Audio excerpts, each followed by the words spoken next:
Manchester United Kingdom, taong 2017. Isang lalaking tahimik at matalinong estudyante na galing Indonesia na naging manyakis at may 200 na lalaking biktima. Nagulat ang lahat sa natuklasan noong nahuli ito. Tara at ating pagkwentuhan. Ang mga pulis ay nakatanggap ng isang tawag na kung saan ay may krimen na naganap. Pagdating nila sa apartment ay nakita nila ang katawan ng dalawang tao. Ang isa ay ang may-ari ng apartment at ang isa naman ay ang kanyang bisita. Grabe ang kondisyon ng isa kaya agad-agad nitong itinakbo sa ospital. Nagkaroon ito ng concussion at internal bleeding. Sa tingin ng mga medical staff ay hindi na ito makakasurvive. Pero himala ang nangyari dahil nabuhay pa ito. Lahat pa ng katanungan ng mga pulis ay kaya pa niyang sagutin. Pati ang sitwasyon ay kayang-kaya niyang idetalyado lahat-lahat. Akala ng lahat ng medical staff at mga pulis ay siya ang biktima. Pero mali pala. Ito pala ang suspect at siya pala ang pasimuno ng lahat-lahat. Ang isang pulis ay nag-imbestiga sa kanyang cellphone. Dito nila nakita na puno ito ng malalaswang imahe at dito napag-alaman na ito nga ang suspect at hindi ang biktima. Ito ang isa sa pinakasuklam na krimen sa kasaysayan sa United Kingdom. Tara at alamin natin kung sino ang taong ito. Si Reinhard Tambos Maruli Sinaga ay pinanganak noong February 19, 1983 sa lugar ng Jambi City, Jambi, Indonesia. Lumaki siyang kasama ang kanyang mga magulang at 3 mga kapatid. Ang pamilya ni Reinhard ay mayaman. Ang kanyang ama ay isang successful real estate entrepreneur at nagmamay-ari ng isang pinakamalaking palm oil plantation sa Indonesia. Meron din silang isang malaking bangko, kaya masasabing napakayaman nila. Ang kanilang bahay ay sobrang napakalaki, kaya lahat ng gustuhin ni Reinhard ay nakukuha niya. Lumaking mainhin si Reinhard at ang kanyang hilig ay pagtugtog ng mga musical instrument at magbasa. Kilala bilang mapag-isang bata at tahimik. Isa ring mahihayin si Reinhard. Walang ibang ginawa ito kundi ang magbasa lamang. Pagdating niya ng elementary ay talagang napakatalino nito. Mula elementary hanggang pagkatapos ng high school, siya ang top 1 nila lagi. Kahit na siya ang top 1 nila ay madalas pa rin itong mabuli dahil sa pagiging mainhin nito. Favorite niya ang grupong Spice Girls kaya lalo itong pinagtatawanan ng mga lalaki. Pagkatapos ng high school ay nag-aral siya sa University of Indonesia. Nakapagtapos ito ng architecture at nagkaroon rin siya ng mga kaibigan dito. Naging kabaliktaran ang ugali ni Reinhard noong high school sa college. 2006. Pagkatapos makapag-aral ay nagdesisyon siyang mag-aral ulit sa abroad. Dito ay napili niyang mag-aral sa United States. Pero pagkalipas ng buwan ay gustong lumipat ni Reinhard sa United Kingdom dahil hindi raw siya bagay sa paaralang yon. Madalas daw lumabas at mag-inom ang mga classmate niya kaya hindi maganda para sa kanya. Nasunod ang gusto ni Reinhard at nakakuha siya ng student visa. Noong 2007 ay naging estudyante sa isa sa pinakamahal at pinakamagandang paaralan sa Britain, ang University of Manchester. Natapos ito ng Master in Urban Planning noong 2009 at Master's Degree in Sociology noong 2011. Habang tumatagal sa United Kingdom si Reinhard,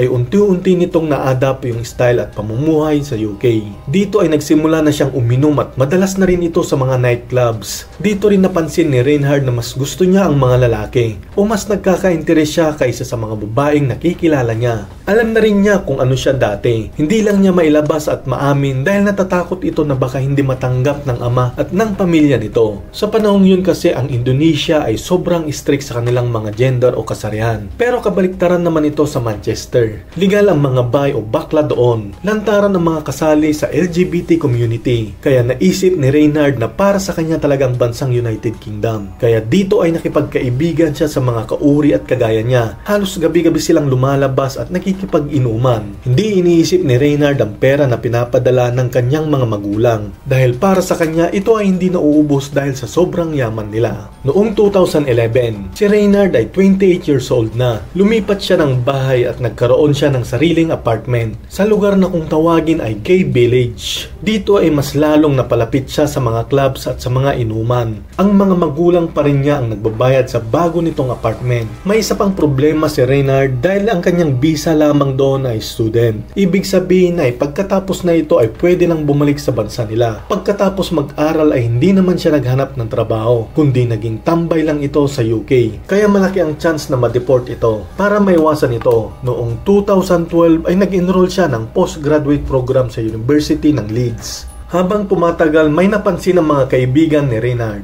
Ang kanyang ugali ay nagbago. Naging makasarili ito at naging isang narsisismo. Ito yung taong labis na admirasyon para sa sarili. Sobrang paniniwala sa sariling kakayahan, sa talento at sa mukha niya. Ang kanyang sarili ay inihambing sa social media bilang isang celebrity. Dahil dito ay nawalan siya ng mga kaibigan. Ang mga nakakasama na lang niya ay ang mga lalaking nakikilala lang niya sa mga bar. Madalas siyang nanlilibre o siya ang may taya sa mga inuman, kaya halos siya ang bida sa gabi-gabing inuman. Siyempre, gustong-gusto naman ng mga lalaki kahit di siya kilala. Kung tinatanong siya kung saan kumukuha ng pera ay sinabing nagtatrabaho siya sa isang Manchester Football Clubs. Kung nauubusan ng pera ay umuwi siya sa kanilang lugar para humingi ng maraming pera. Nagtataka na rin ang kanyang pamilya kung bakit ganun ang itsura nito, kung ano ba talaga ang plano nito sa buhay. Sinabihan din siya ng ama niya na umuwi na at siya na ang magpatakbo ng kanilang negosyo para magkaroon na rin ng sariling pamilya at mga anak. Hindi naman umimik si Reynard tungkol sa mga plano ng ama niya, bagkus puro negosyo ang kanyang sinasabi. Nung bumalik na sa United Kingdom ay nagpunta ito sa isang bar. May isang 25 years old na lalaki ang nag-celebrate ng kanyang birthday. Inabutan ng alak ni Reynald ang lalaki at pagkainom nito ay nawalan agad ng malay. Ang lalaki ay wala na rin itong matandaan kung ano ang nangyari. Naglagay pala si Reynard ng pampatulog sa inumin ng lalaki. Noong nakatulog ang lalaki ay dinala niya ito sa apartment at dito na natuloy ang kanyang masamang plano. Pagkagising ng lalaki ay tinanong niya kung ano ang nangyari. Sinagot naman ni Reynard na sa sobrang lasing mo, nakatulog ka at pinatuloy na kita dito. Agad namang naniwala ang binata sa pag-aakala niyang may mabuting puso ang tumulong sa kanya. Pagkalipas ng 4 na linggo ay inulit na naman ni Reynard ang kanyang ginawa. Isa namang 21 years old na lalaki ang nakikiinuman sa kanyang mga kaibigan at niyaya niyang magpunta sa kanyang apartment. Habang nag-iinuman sila ay nawalan na naman ng malay. Binuhat na naman ito at ipinunta sa kanyang apartment. Gaya ng naunang biktima, paggising ay wala na naman itong maalala. Humingi ng pasyensya at umalis ang lalaki. Dito ay ligtas na naman si Reynard. Ang krimen ay paulit-ulit na ginawa ni Reynard sa mga kalalakihan. Halos 2 beses sa isang linggo niya ito gawin. Talagang sinulit-sulit ni Reynard ang pang-aabuso sa mga kalalakihang nakakainuman niya. Noong 2017, may isang biktima ang nakalala ang kanyang sinapit kay Reynard. Agad nitong nireport sa pulis, pero kulang ang kanyang statement dahil hindi niya maalala kung anong address ng apartment at pangalan ng suspect. Kaya inakala ng mga pulis na sa sobrang kalasingan niya lang yon, kaya nasabi ng lalaki. Ang mga ginagawa ni Reynard ay kinukuhanan ng picture at mga video. Tinatago niya ito sa kanyang cellphone at hard drive.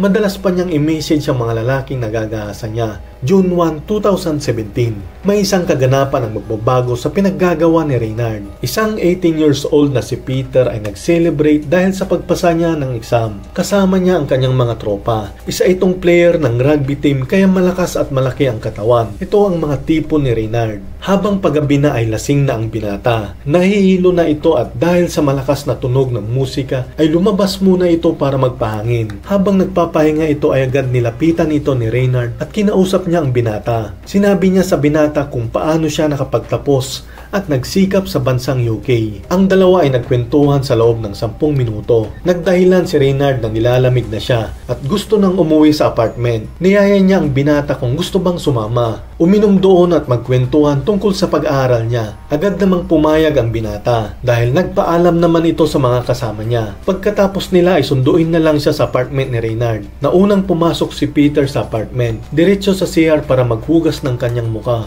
Pagkalabas ng CR ay nabutan siya ni Reynard ng alak.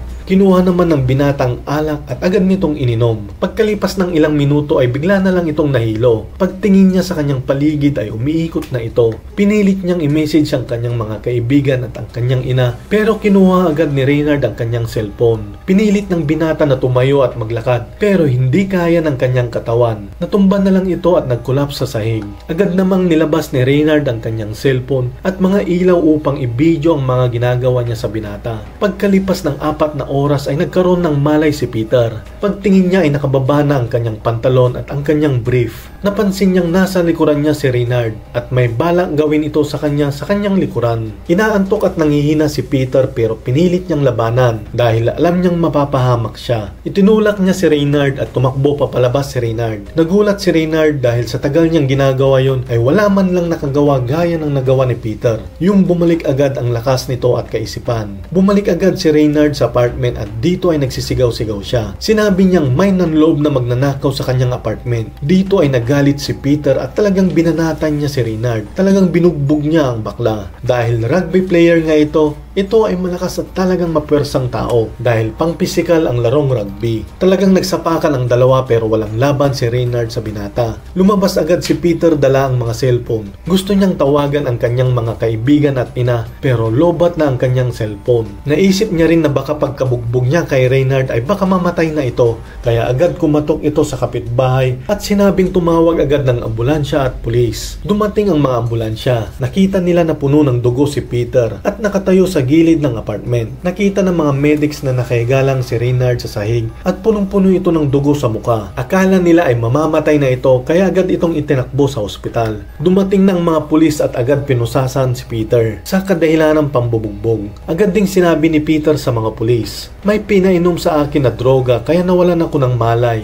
At pilit akong gasahin nito, kaya kailangan kong depensahan ang aking sarili." Yan ang kanyang sinabi sa mga pulis. Dinala sa police station si Peter at hindi nakinig sa mga paliwanag ni Peter. Kasi kung titingnan mo nga naman, talagang nakakaawang itsura ni Reynard. Talagang nabugbog ng sobra. Hindi sila naniwala kay Peter dahil mas malaki at mas makatawan nga ito. Ikinulong ng 11 oras sa presinto si Peter. Kinakabahan at natatakot na baka hindi na ito makalaya at hindi na ito makapag-aral. Habang nasa ospital naman si Reynard ay talagang alanganin ng buhay nito. Nagkaroon ito ng concussion at internal bleeding. Pero pagkalipas ng ilang oras ay naging okay na agad si Reynard. Sinabi agad nito na may umataking lalaki sa kanyang apartment. Binugbog at muntik siyang mapatay nito. Pinilit siya ng lalaking may mangyari sa kanila pero tumanggi ito. Kaya ang ginawa ng lalaki ay binugbog talaga ito. Ang lahat ng mga nurse at doktor ay naawa sa sinapit ni Reynard. Awang-awa sila sa kanya. May dumating na mga pulis at tinanong siya kung ano ba ang totoong nangyari. Isinalaysay niya ang buong pangyayari at sinabi niyang siya ang biktima at pinasok siya ng lalaki. Nag-request rin siya sa mga pulis upang kunin ang kanyang cellphone para ma-message niya ang kanyang magulang na okay lang siya. Dahil ang kanyang cellphone ay hawak mismo ng mga investigador. Titignan nila kung may makukuha silang ebidensya sa pag-atake ng suspect na si Peter. Sinabi pa ni Reynard na kailangan niya talaga ang cellphone pero hindi naman binigay ito ng pulis. Gusto nilang malaman ang totoo gaya ng sinasabi ni Peter sa kulungan. Nung tinanong si Reynard kung ano ang password ng cellphone ay mali-mali ang kanyang sinasabi. Inulit-ulit nilang mga password at mali na naman ito. Dito ay nagkaroon na sila ng pagdududa kay Reynard. Bigla niyang inagaw ang cellphone sa officer at dito ay totoo ngang may tinatago ito. Kinuha ng mga pulis ang cellphone nito. Nabuksan ng mga pulis ang cellphone at pagkabukas nila ng files ay dito tumambad ang napakaraming picture at videos ng mga lalaking kanyang ginagahasa. Nakita rin nila rito si Peter na tulog at ginagahasa ito ng bakla. Dito ay pinalaya agad si Peter at inaresto naman agad si Reynard. Napag-alaman nila sa files na umabot sa 200 na lalaki ang kanyang nabiktima. Pinakita rin ni Peter na mali pala ang kanyang cellphone na nakuha. Ang nakuha pala niya ay ang isang cellphone ni Reynard at binigay niya ito sa mga pulis. Binuksan ito ng mga pulis at talagang napakaraming picture at video pa ng ilang mga lalaki ang nakita. Nag-imbestiga ulit sila sa kanyang apartment at dito ay nakita ang isang hard drive at dito rin nadiskubre ang 800 na video ng panghahalay niya sa mga lalaki. Nagawa niya ito sa loob ng 2 taon at kalahati. 195 na lalaki ang mga natukoy nila. Sa totoo lang ay mas marami pa raw ito kaysa sa 195 lang na natukoy. Ang iba kasi ay hindi na nakilala sa video at picture. Hindi naman nagbigay ng komento si Reynard sa nakita ng mga pulis laban sa kanya. May mga lalaking humarap sa kaso at meron ding ilang ayaw ng pag-usapan. Ang iba ay na-trauma at ang iba ay napatigil pa sa trabaho at pag-aaral. Ang iba naman ay muntik pang magpakamatay dahil sa sinapit nila kay Reynard. Malamang ay sa kahihiyan na rin ito. January 2020, si Reynard Sinaga ay natulan ng 8 years na pagkakabilanggo. Noong December 2020, ibinaba ang kaso ni Reynard sa 30 to 40 years na pagkakabilanggo. Ang ina nito ay di pa rin makapaniwala sa nagawa ng anak. Pero ang sabi naman ng ama ay kung ano man ang kanyang nagawa ay dapat pagdusahan nito Sa ngayon ay hindi pa tapos at hindi pa talaga sarado ang kaso ni Reynard. Pwedeng humaba pa o pwede namang umikli pa ang pagkakabilanggo. Dahil sa United Kingdom, hindi naman sila ganun kahigpit sa batas. Lalo kung wala namang namatay o pinatay. Siguro kung tayo ay nagawan ng ganun ay talagang gusto nating mabilanggo siya ng panghabang buhay. Pero iba pa rin kasi ang batas sa United Kingdom. Hanggang dito na lang ang aking video. Shoutout ko pala sa mga taong nagko-comment at nag-subscribe po sa akin. Lubos po akong masaya at talagang nagpapasalamat po ako sa inyo. Special mention pala kay paring Maneng. Maneng, salamat sa lahat. Ingat na lang. Kaya mga kababayan, salamat, ingat at God bless.